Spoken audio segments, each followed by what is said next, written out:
women don't even like harmless men. They hate them. They like to claw them apart. You know, what women want are dangerous men who are civilized. And they want to help civilize them. Right? That's Beauty and the Beast. So, you know, I'll tell you a funny story, and only engineers could have come up with this, because they're the only ones that have the unparalleled blindness to social convention that would allow them to discover it. So the Google engineers, I like engineers, by the way, because they're very straightforward. The Google engineers wrote a book a while back called A Billion Wicked Thoughts, which was a study of internet searches, billions of them, literally. And they were looking a lot at pornography use. And, well, there's lots known about male pornography use, partly, and it's easy to understand. I mean, males are, you know, pretty visually oriented, and what attracts them to pornography is fairly straightforward. You can tell that if you look at graffiti in a men's washroom. You know, it's like 2 circles and a triangle, and the men are absolutely transfixed by it.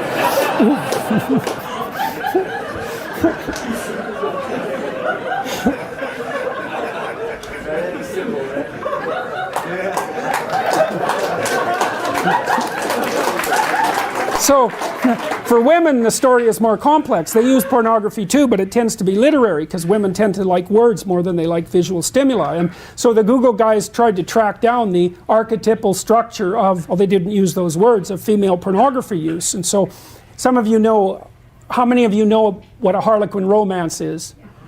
Okay, good. So those are archetypal stories, right? That's the taming of the wild man, essentially, by the desirable and virginal woman. And if you think women don't want that, then you better bloody well come up with an explanation for 50 Shades of Grey, right? Which is the most rapid-selling novel in human history, and emerged at exactly the same time that all of this noise about the absence of gender roles is being produced, you know, en masse. It's like perfect female fantasy. It's exactly archetypally correct. It's Beauty and the Beast. So what the Google guys showed was the structure of Beauty and the Beast, although they didn't use that as a referent, that the female pornographic fantasy was wild guy, you know, somewhat careless about the wants and desires of others, attractive to everyone, therefore high status, tamed by the magic of a single woman and brought into a relationship with her.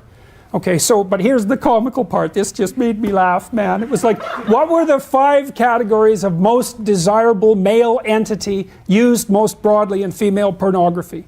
Oh, it's so embarrassing. Women, you have to cover your head while I say this.